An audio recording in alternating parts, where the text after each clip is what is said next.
우리 옆 사람들과 한번 인사하겠습니다. 사랑합니다 하고 인사하겠습니다. 전후좌우로.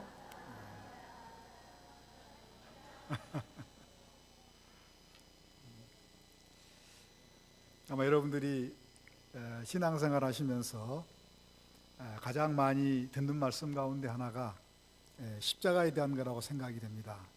근데 저는 이 십자가에 대한 말씀을 전하고 또 듣고 또 묵상하는 것은 마치 거울을 보는 것처럼 계속해서 반복적으로 해야 한다, 이렇게 생각을 합니다. 날마다 우리가 보는 거울이지만 하루를 시작하기 전에 거울을 보면서 우리 외모를 점검하고, 또 중요한 일이 있을 때마다 거울을 보면서 우리 자신을 점검하는 것처럼 복음의 가장 중요한 부분인, 복음의 본질이고 복음의 핵심인 이 십자가의 진리 앞에 우리의 신앙과 삶을 점검하는 것은 우리에게 필요하고 또 우리에게 유익하다, 이렇게 믿습니다. 그래서 오늘 본문을 중심으로 해서 함께 우리 십자가의 진리를 생각을 하면서 하나님께서 우리 각자에게 필요한 은혜를 주시기를 원합니다. 본문 18절을 보시면 이렇게 말씀을 하고 있습니다. 십자가의 도가 멸망하는 자들에게는 미련한 것이요 구원을 받는 우리에게는 하나님의 능력이라, 이렇게 말씀합니다. 그러니까 구원을 받는 우리에게는 이 십자가의 도가 하나님의 능력이지만, 아직 구원받지 못한 사람들, 아직 하나님의 백성이 되지 않는 사람들에게는 이 십자가의 진리가 미련한 것처럼 그렇게 생각된다는 것입니다. 또 오늘 본문을 보니까 이렇게 십자가의 진리를 미련하게 생각을 하고 받아들이지 않는 사람들을 크게 두 부류로 나누어 설명하고 있는 것을 볼 수가 있습니다. 23절을 보시면 이렇게 말씀을 합니다. 우리는 십자가에 못 박힌 그리스도를 전하니, 그러니까 바울과 그의 동역자들이 십자가의 진리를 전했습니다. 십자가에 못 박힌 예수님을 믿음으로 말미암아 우리가 구원을 얻는다 하는 이 십자가의 도를 전했는데, 먼저 유대인에게는 그 십자가의 진리가 거리끼는 것이 되었다. 거리낀다는 말은 좀 쉽게 이야기하면 걸림돌이 되었다. 그러니까 예수님께서 십자가에 못 박혔다고 하는 그 사실이 예수님을 메시아로 받아들이는데 걸림돌이 되었다, 그 말입니다. 그런데 22절을 보면 그 이유가 설명이 되어 있습니다. 22절을 보시면 유대인은 표적을 구하고 그랬습니다. 유대인들이 원했던 메시아는 어떤 메시아였냐면 놀라운 표적과 기사와 능력을 행하는 메시아였습니다. 그거는 그 당시에 이스라엘의 역사적 상황을 알게 되면 어느 정도는 좀 이해가 될 수 있는 부분입니다. 예수님 당시의 이스라엘은 한 7, 800년 동안 다른 나라의 침략과 지배를 받았습니다. 구약의 이스라엘 역사를 보면 기원전 한 7, 8세기 정도에 북쪽 이스라엘이 아수르에게 멸망을 당했습니다. 그리고 남쪽 유다는 바벨론에게 포로로 잡혀갔습니다. 그리고 그 이후에도 계속 페르시아의 지배를 받았고, 예수님 당시에는 그 당시에 전 세계를 지배했던 로마의 지배 아래 지금 이스라엘이 살고 있었습니다. 그러니까 우리나라가 한 35, 6년 정도만 그 일본에게 강제 점령을 당했어도 굉장히 우리나라의 자유와 독립을 원했잖아요. 그런데 한 7, 800년 동안 다른 나라의 침략과 지배를 받으면서 그들의 마음 가운데 소원이 있었습니다. 하나님께서 우리에게 메시아를 보내주신다고 약속을 했는데, 그 메시아가 오셔서 놀라운 정치적인 능력을 발휘하고 또 놀라운 표적과 기사와 능력을 행함으로 말미암아 우리를 이방 나라의 압제로부터 좀 해방시켰으면 좋겠다, 그런 소원이 이스라엘 민족들 가운데 있었습니다. 그런데 구약을 보면 구약에서는 어떻게 말씀하시냐면, 앞으로 오실 메시아는 놀라운 표적과 기사와 능력을 행하는 메시아라기보다는 고난받는 메시아인 것을 거듭거듭 말씀을 하고 있습니다. 그러니까 하나님의 말씀과는 상관없이, 또 하나님의 뜻과는 상관없이 자기들이 처한 그 상황에 얽매여서 그런 놀라운 표적과 기사와 능력을 행하는 그런 메시아를 그들이 기대했던 것입니다. 그러나 예수님께서는 그들이 기대했던 것과는 다르게 많은 사람들에게 조롱을 받으면서 십자가에 못 박혀 돌아가셨습니다. 그러니까 그런 십자가에 예수님께서 십자가에 못 박혀 돌아가셨다는 그 사실이 예수님을 메시아로 받아들이는데 걸림돌이 되었다, 그 말입니다. 이 오늘날도 보면 교회 안에 이 그 당시에 유대인과 같은 사람들이 있는 것을 종종 보게 됩니다. 하나님, 이 문제만 해결해 주십시오. 하나님, 이 병만 고쳐 주십시오. 하나님, 저에게 이 소원이 있는데 하나님, 이 소원만 들어주십시오. 그럼 제가 하나님 믿겠습니다. 그런 분들이 있어요.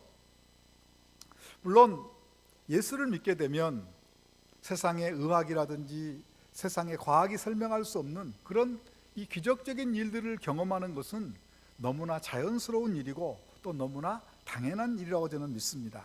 또 개인적으로 저는 고등학교 때 이제 건강이 안 좋아서 예수를 믿기 시작을 했는데, 그때부터 지금까지 제가 쭉 신앙생활에 오면서 이 기적이라고 하는 그 단어를 넣지 않고는 설명할 수 없는 많은 놀라운 일들을 경험했습니다.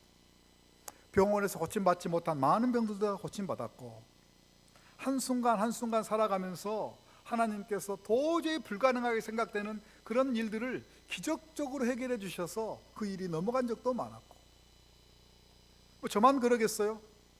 여기 앉아 계신 모든 분들도 아마 신앙생활 하면서 세상 사람들이 이해할 수 없는 그런 기적적인 일들을 거의 다 경험하셨으리라고 생각을 합니다. 그러니까 이 기적적인 일들을 경험하는 것은 너무나 자연스러운 일이고 또 너무나 당연한 것입니다. 근데 문제가 뭐냐면 그것이 우리의 신앙생활의 최고의 관심과 목표가 될 때, 우리의 소원이 이루어지는 것, 병 고침 받는 것, 문제가 해결되는 것, 그래서 기적적으로 그런 일들이 해결되는 것, 그것이 우리의 신앙생활의 최고의 관심과 목표가 될 때 문제가 발생할 가능성이 굉장히 높습니다. 오늘날 이단으로 빠진 많은 사람들이 다 그런 표적과 기사를 쫓아가다가 그런 잘못된 길로 빠지는 경우를 저는 주변에서 많이 보았습니다. 그러니까 기적과 표적은 당연한 것이지만 그것은 우리의 신앙생활의 최고의 관심과 목표가 되어서는 안 됩니다. 여러분, 우리의 신앙생활의 가장 중요한 본질이 뭐라고 생각하십니까? 그거는 십자가에 못 박히신 예수님을 인격적으로 만나는 것입니다. 제가 지금 여러분들과 인격적으로 만나서 말씀을 나눈 것처럼 그 십자가에 못 박히신 예수님을 인격적으로 만나고 이렇게 예배와 또 기도와 또 찬송과 말씀의 묵상을 통하여서 그 주님과 더 깊은 교제로 나아가고, 또 이 나그네길 인생을 살아가면서 하나님께서 우리에게 주신, 부활하신 주님이 우리에게 주신 영원한 나라, 이 영광스러운 나라, 그것을 소망하며 살아가는 것, 그것을 소망하며 믿음으로 살아가는 것, 그것이 우리의 신앙생활의 가장 중요한 본질이요 핵심이고 우리가 가장 중요하게 관심을 가져야 될 문제라 그렇게 믿습니다. 또 오늘 본문을 보니까 23절 뒷부분을 보면 그 십자가의 진리가 이방인에게는 미련한 것이로되 그렇게 말씀을 하고 있습니다.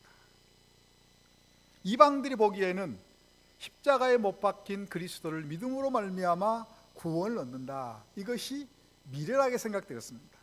그 이유가 22절 뒷부분에 나와 있습니다. 헬라인은 지혜를 찾으나, 여기서 23절의 이방인과 22절의 헬라인은 같은 말입니다. 그 당시에 이스라엘 민족들이 사람을 구분하는 방법은 간단했습니다. 우리 유대인, 나머지는 다 이방인 또는 헬라인, 그렇게 불렀습니다. 그들은 지혜를 찾았다, 이렇게 말씀을 하고 있습니다. 우리가 잘 알고 있는 소크라테스, 아리스토텔레스, 플라톤, 이런 사람들이 다 헬라 철학의 거장 아니겠어요? 그들은 그들 나름대로 논리적으로 완벽하고 철학적으로 심오한 진리를 추구했습니다. 그러니까 그들이 가지고 있는 지혜와 지식의 관점에서 보니까 십자가의 도, 십자가에 못 박힌 그리스도를 믿음으로 말미암아 구원을 얻는다, 이 사실이 아주 미련한 것처럼 자기들의 관점에서 보니까 수준이 낮은 그런 지식과 지혜로 간주가 되었다는 것입니다. 그래서 그들은 십자가의 진리를 받아들이지 않았다는 것입니다. 오늘날 교회 안에도 보면 유대인과 같은 사람들도 있지만 그 당시에 헬라인과 같은 사람들이 있는 것을 보게 됩니다. 우리의 논리와 우리의 사고와 우리의 이성만을 가지고 십자가에 못 박힌 주님을 만나려고 하고 더 깊이 알아가려고 한다는 것입니다. 물론 우리의 신앙이 비논리적일 수도 아니고 또 우리의 신앙생활할 때 있어서 어떤 논리와 이성, 사고 이런 거 굉장히 중요합니다. 그러나 우리의 논리와 우리의 사고와 우리의 이성만을 가지고 주님을 만나려고 하거나 주님을 더 깊이 알아가려고 하면 그 사람은 절대로 주님을 만날 수도 없고 주님을 더 깊이 알아갈 수도 없는 것입니다. 왜 그런 줄 아세요? 하나님은 우리를 만드신 창조주 하나님이세요. 우리는 그분이 만든 피조물입니다. 만약에 우리의 한계 안에 있는 모든 것을 가지고 하나님을 다 알 수 있다면 그분은 하나님이 아니세요. 우리는 하나님께서 우리에게 알려주신 범위 내에서만 우리는 하나님을 알 수가 있습니다. 또한 우리가 실제로 이 땅을 살아가다 보면 개인적으로도 그렇고 가정적으로도 그렇고 교회적으로도 그렇고 또 국가적으로도 그렇고 우리가 이해할 수 없는 많은 일들이 우리와 우리 주변에서 발생하는 걸 볼 수가 있습니다. 때로는 하나님께서 아주 신실한 사람을 먼저 데려가시기도 하고 때로는 악한 사람이 참 저 사람은 빨리 없어져야 되는데 그 사람이 번성하는 경우도 그런 경우도 있는 것을 보게 됩니다. 제가 이제 학교에 있기 때문에 이제 학교에 학생들이 입학할 때 저희들이 면접도 하고 또 1학년에 들어오게 되면 또 이제 1학년 때는 의무적으로 교수하고 상담하는 시간이 있습니다. 이제 그러면 이제 저희들이 꼭 물어본 것이 어떻게 예수를 믿었느냐, 또 이렇게 신학을 공부하게 된 이유가 뭐냐, 이렇게 이제 저희들이 물어보거든요. 그러면 이제 참 하나님께서 다양한 믿음의 비밀을 가진 사람들을 다양한 방법으로 이렇게 부르시는 걸 알 수가 있어요.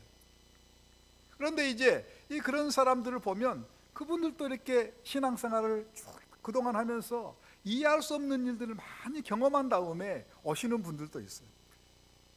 저에게 지금도 교제하고 있는 제 제자 가운데 한 사람이 있는데 그분들이 나름대로 좋은 직장생활을 하고 있었고 또 그분의 또 아내는 정말 열심히 참 신실하게 교회를 잘 섬겼어요. 아주 젊은 분이었는데 교회에서 전도할 일 있으면 털 빠지지 않고 전도에 나가고 또 교회에서 어떤 봉사할 일 있으면 꼭 가서 봉사를 하고 참 신실하고 참 성실하게 참 주님과 교회를 잘 봉사했는데 암이 발병이 돼가지고 하나님께서 먼저 자기의 부인을 부르셨어요.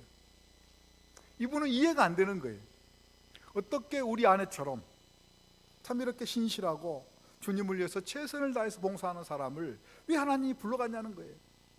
하나님께서 암이 걸리지 않도록 막아주실 수도 있었고 또 암이 걸린 다음에 하나님께서 전능하신 하나님께서 그 암을 치료할 수도 있었는데 왜 우리 아내와 같은 그런 사람을 하나님 불러가시냐는, 이분은 이해가 안 됐어요.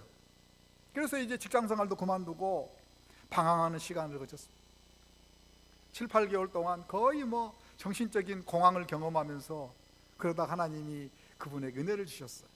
그래서 믿음이 다시 회복이 되고 이제 우리 학교에 입학을 했고 그래서 지금은 이제 졸업한 다음에 한 50명 되는 저 시골 교회 가서 참 행복하게 신앙생활을 하고 목회도 하고 또 중간에 이제 하나님께서 또 좋은 짝을 허락해 주셔서 저한테 또 주례를 부탁을 해가지고 제가 주례를 하고 그래서 그때도 제가 통화 한번 잘 있느냐 그랬더니 빨리 한번 좀 와서 좀 얼굴 보고 싶다고 그러더라고요.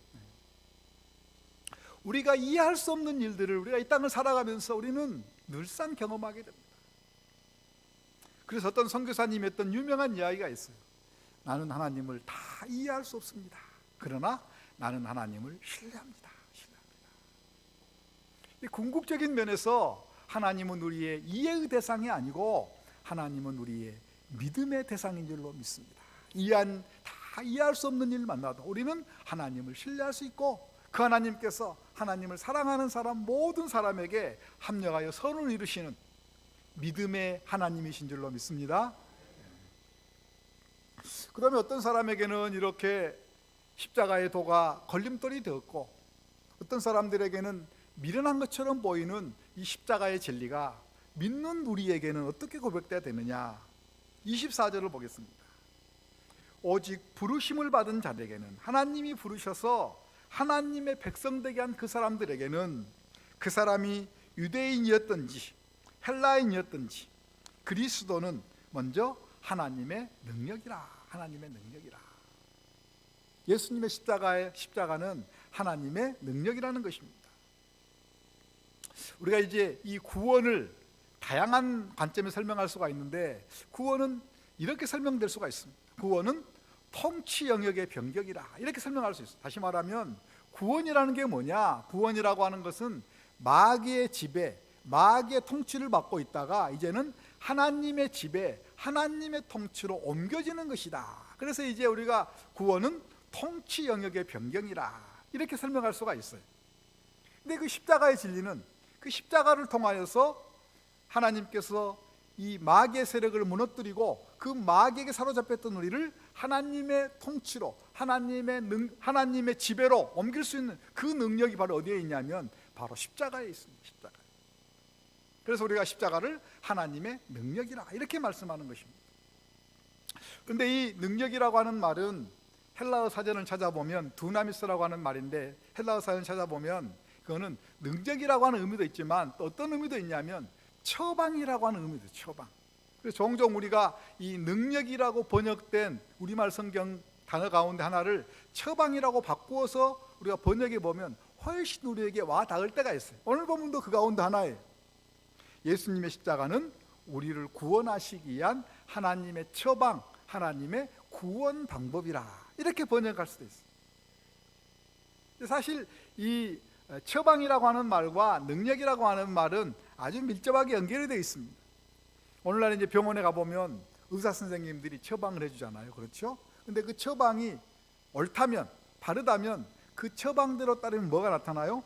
능력이 나타나는 거죠. 그러니까 처방이라고 하는 말과 이 능력이라고 하는 말은 매우 밀접하게 연결되어 있습니다. 예수님의 십자가는 하나님의 능력이요, 하나님의 처방이요, 하나님의 우리를 구원하시기 위한 구원 방법인 줄로 믿습니다. 그래서 예수님의 십자가가 하나님의 능력이요, 하나님의 구원 방법인 것을 하나님께서는 구약에서 여러 가지 다양한 예표들을 통하여서 미리 보여주셨습니다. 제가 두 가지만 말씀을 드리겠습니다. 하나님께서 이제 이스라엘 민족들을 애굽의 종살이에서 구원하시기로 작정을 했어요. 그런데 바로가 말을 안 들어요. 계속해서 말을 번복하고 하나님의 명령에 순종하지 않습니다. 그래서 하나님께서 이스라엘을 심판하시기로 결정을 했어요. 그런데 이스라엘을 심판하시는 과정 가운데에서는 하나님께서 이스라엘 민족, 하나님의 백성들에게는 그들이 구원받을 수 있는 처방을 내려주셨어요. 그 처방이 뭐였어요? 양을 잡아가지고 그 양을 문설주에 바르는 것이었습니다. 이게 아무것도 아닌 것 같지만 하나님은 이스라엘 민족을 그 방법을 통해서, 그 처방을 통해서 구원하시기로 결정을 하셨어요. 그리고 이스라엘 백성들은 그 하나님의 처방을 그대로 믿음으로 받아들이고 양을 잡아가지고 문설주에 발랐습니다. 그래서 애굽을 심판하는 과정 가운데에서 하나님께서는 이스라엘 백성들 집에는 패스오버, 유월하셨다, 넘어가셨다. 그래서 예수님께서 이스라엘 절기 가운데 어떤 절기에 십자가에 못 박히셨어요? 유월절에, 유월절 어린 양 그러잖아요. 유월절에 십자가에 못 박히셨습니다. 뿐만 아니라 이스라엘 민족들이 이제 그 유월절을 경험을 하고 홍해를 건너서 광야를 이제 40년 가까이 이제 거쳐가는데, 끊임없이 이스라엘 민족들은 조그만 어려우면 하나님을 원망하고 불평하고 또 우상을 만들고 그랬잖아요. 하나님께서 그래서 한 번은 불뱀을 보내가지고 다 물어서 이제 이스라엘 민족들이 거의 다 죽게 됐어. 모세가 그걸 보고 너무나 기가 막힌 거예요. 그래서 하나님께 생명을 걸고 기도합니다. 하나님, 이 민족을 살려주셔야 되지 않겠습니까? 이 민족을 살려주십시오. 그러니까 하나님께서 죽어가는 그들이 살아날 수 있는 처방을 주셨어요. 그 처방이 뭐였죠? 장대에다가 못뱀을 단. 그리고 그것이 하나님께서 그들을 구원하시는 구원 방법, 처방인 것을 믿음으로 바라보면 너희들이 살 것이다. 그리고 이스라엘 민족들이 그 하나님의 처방을 믿음으로 바라본 사람들은 다 죽음의 자리에서 생명의 자리로 옮겼던 것입니다. 그래서 예수님께서 요한복음 3장 14절 15절 보면 이런 말씀이 있어요. 모세가 광야에서 뱀을 든 것과 같이 인자도 들려야 하리니 이는 저를 믿는 자마다 구원 영생을 얻도록 하게 하심이라. 하나님께서 구약의 다양한 방법을 통해서 예수님의 십자가가 우리를 구원하시기 위한 하나님의 구원 방법, 처방인 것을 보여주셨습니다. 미리 예표로 보여주셨습니다. 뿐만 아니라 예수님의 십자가가 우리를 구원하시기 위한 하나님의 구원 방법인 것을 확인시켜 주셨어요. 무엇을 통해서요? 예수님의 부활을 통해서. 예수님의 부활을 통해서. 그 예수님께서 공생애를 사실 때요, 그 당시에 예수님을 늘 힘들게 했던 그 당시에 종교 지도자들이 예수님에게 이렇게 물어봤습니다. 당신이 하늘에서 온 표적을 보여주시오. 예수님께서 뭐라고 말씀하셨어요?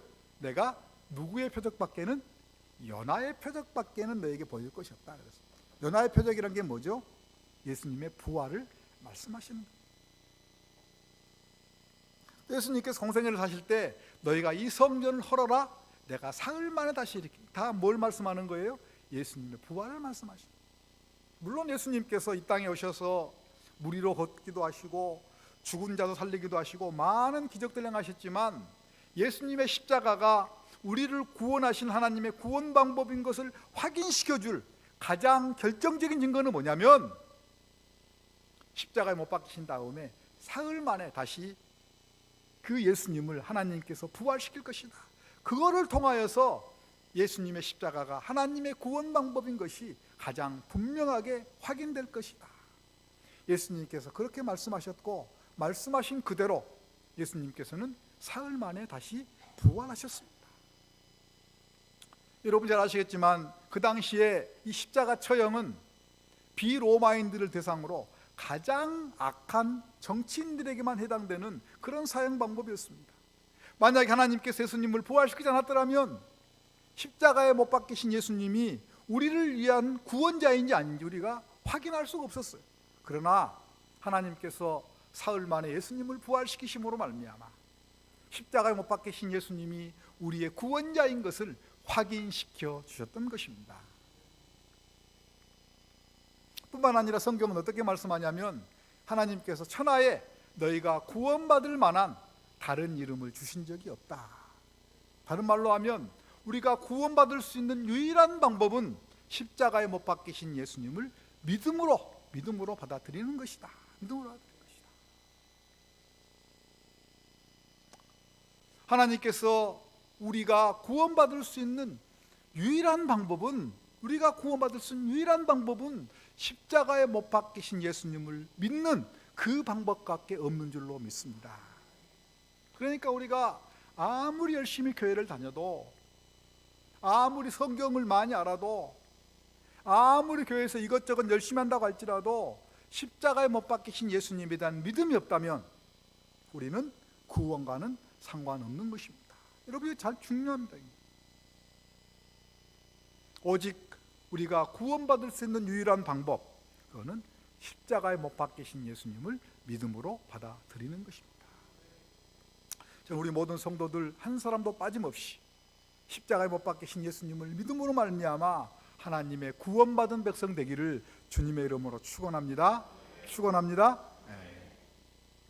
두 번째는 그리스도의 십자가는 하나님의 처방일 뿐만 아니라 하나님의 지혜니라. 하나님께서 최고의 지혜를 모은 사건이다. 이렇게 말씀하고 있습니다. 종종 이제 이 성도들 가운데 이런 질문하는 분들이 있어요. 왜 하나님께서 다른 방법으로 우리를 구원하시지 꼭 예수님을 십자가에 그렇게 많은 사람들에게 조롱을 받으면서 비참하게 십자가에 못 박으셔서 꼭 우리를 구원하셨을까?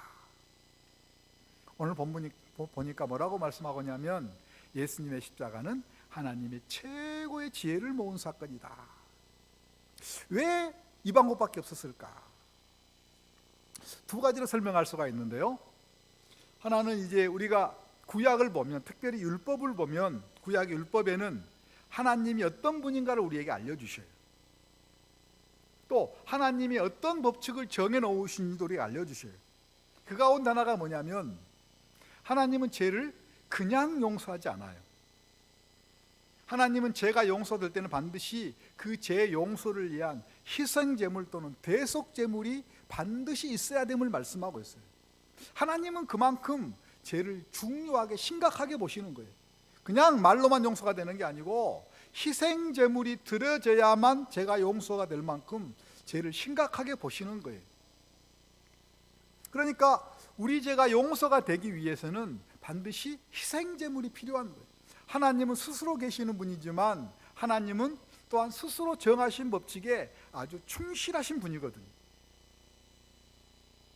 또 한 가지는,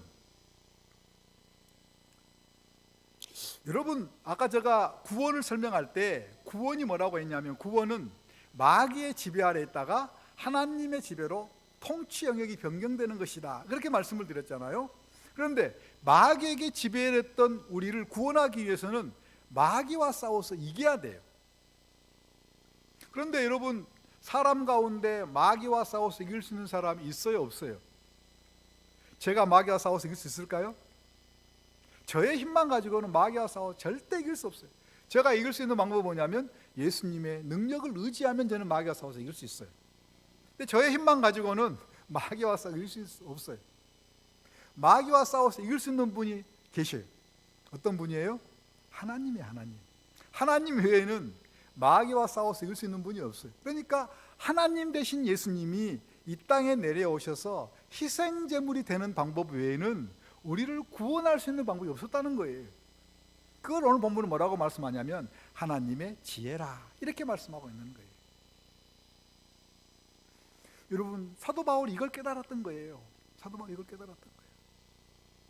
여러분, 우리가 잘 알고 있는 것처럼 사도 바울은 유대인 가운데 유대인이었습니다. 다시 말하면 유대인의 모든 전통을 잘 알고 있는 사람이었어요. 또한 사도 바울은 그 당시에 헬라 철학에 아주 수준이 있는 사람이었습니다. 오늘날로 말하면 그 가장 좋은 대학의 박사학위를 받은 사람이었어요. 그러니까 처음에 사도 바울도 어떻게 했습니까? 십자가의 도를 걸림돌로 생각을 하고 십자가의 도를 미련한 것으로 생각한 거예요. 그래서 예수 믿는 사람들 앞장서서 핍박했고 방해했던, 예수 믿는 것, 복음 전파를 아주 방해했던 사람이었어요. 그런데 그렇게 자기가 걸림돌로 생각을 했고 그렇게 미련한 것처럼 생각되는 그 십자가의 진리에 그가 부딪힌 거예요. 하나님이 그 십자가의 진리를 깨닫게 해주신 거예요. 그래서 2장 2절을 보면 이렇게 말씀합니다. 내가 너희 중에서 예수 그리스도와 그가 십자가에 못 박힌 것 외에는 아무것도 알지 아니하기로 확정하였다, 이렇게 고백하고 있습니다. 십자가의 진리를 걸림돌로 또 미련한 것 생각했지만 하나님께서 그에게 이 십자가의 진리에 나타난 하나님의 놀라운 사랑, 이 십자가의 진리에 나타난 깊고 깊은 하나님의 섭리, 이 십자가의 진리에 나타난 말로 닿을 수 없는 하나님의 은혜, 하나님께서 사도 바울에게 깨닫게 주신 거예요. 그래서 그는 그렇게 고백합니다. 내가 예수 그리스도와 그가 십자가에 못 박힌 것 외에 다른 것 아무것도 알지 아니하기로 작정했노라. 또 1장 17절을 보면 이렇게 말씀하고 있어요. 그리스도께서 나를 보내심은 세례를 베풀게 하려 하심이 아니요 오직 복음을 전하게 하려 하심이로되 말의 지혜로 하지 아니함은 그리스도의 십자가가 헛되지 않게 하려 함이라. 그의 생애 최고의 관심이 뭐였냐면, 그의 사역의 최고의 관심이 뭐였냐면 예수 그리스도 십자가의 진리가 헛되지 않도록 하는 것, 그것이 그의 생애의 최고의 관심이었고 최고의 목표겠다고 그렇게 말씀하고 있습니다. 사도 바울은 그의 생애 모든 것을 다 배설물로 여겨버리고 그의 생애 모든 것을 바쳐서 많은 고난과 어려움, 때로는 죽을 고비를 넘기면서 이 십자가의 진리를 전하는데 그의 생애의 모든 것을 바쳤던 것입니다. 뿐만 아니라 이 십자가의 진리는 사도 바울의 삶 자체를 바꿔버렸어요. 내가 그리스도와 함께 십자가에 못 박혔나니 이제는 내가 산 것이 아니요 내 안에 그리스도께서 사신 것이라. 나의 모든 정과 욕심을 십자가에 못 박았노라. 십자가에 못 박았노라. 바울 되게 했던 것은 이 십자가의 진리에 대한 믿음, 깨달음, 부딪힘이었습니다. 여러분, 우리가 기양의 신앙생활 할 바에 억지로 겨우 하는 것이 아니라 기양의 신앙생활 할 바에 기쁨으로, 감격하면서, 감사하면서, 즐거움으로 그렇게 해야 되지 않겠어요? 그런데 우리가 그렇게 하지 못하는 그런 이유가 무엇인 것 같아요? 물론 여러 가지 있겠다고 생각되지만 저는 크게 두 가지라고 생각이 돼요. 하나는 이 십자가의 진리에 대한 믿음이 없으면 어떻게 신앙생활이 감격스럽고 신앙생활이 행복하겠어요? 어떻게 신앙생활이 즐겁겠어요? 십자가의 진리에 대한 믿음이 있으면 내가 예수를 믿는 것이 너무나 감격스럽고 즐겁고 행복한 것입니다. 뿐만 아니라 또 우리가 신앙생활하기 어려운 이유는 뭐냐면 이 십자가의 진리에 대한 믿음은 있는데 이 십자가의 진리에 대한 감격이 식어져 버렸을 때, 그는 십자가의 진리에 대한 믿음은 있는데 감격이 식어져 버린 사람은 마치 기름칠을 하지 않고 기계를 돌리는 것과 비슷해요. 그러나 십자가의 진리에 대한 믿음이 있고 십자가의 진리에 대한 감격이 있으면 예수를 믿는 것이 너무나 즐거운 일이고 이렇게 예배를 드리는 것이 너무나 행복한 일이고 내가 주님을 봉사하는 것이 이 세상의 어떤 것과도 바꿀 수 없는 감격스러운 일이 될 줄로 믿습니다. 여러분, 우리가 살다 보면 때로는 힘들 때가 있습니까? 없습니까? 있어요. 저도 목사지만 쭉 살다 보면 힘들 때가 있어요. 낙심되고 좌절될 때가 있어요. 그럴 때마다 저는 늘 십자가의 진리를 묵상하고 십자가에 대한 찬송을 많이 부릅니다. 제가 새벽마다 하나님 앞에 기도하고 말씀 보는 시간에도 저는 이 십자가에 대한 찬송을 참 많이 합니다. 최후 승리를 얻기까지 주의 십자가 사랑하리, 빛난 멸류관 받기까지 험한 십자가 붙들겠네. 주 달려 죽은 십자가 우리가 생각할 때에 세상에 속한 욕심 헛된 줄 알고 다 버리고 보혈을 지나 아버지 품으로, 보혈을 지나 하나님 품으로,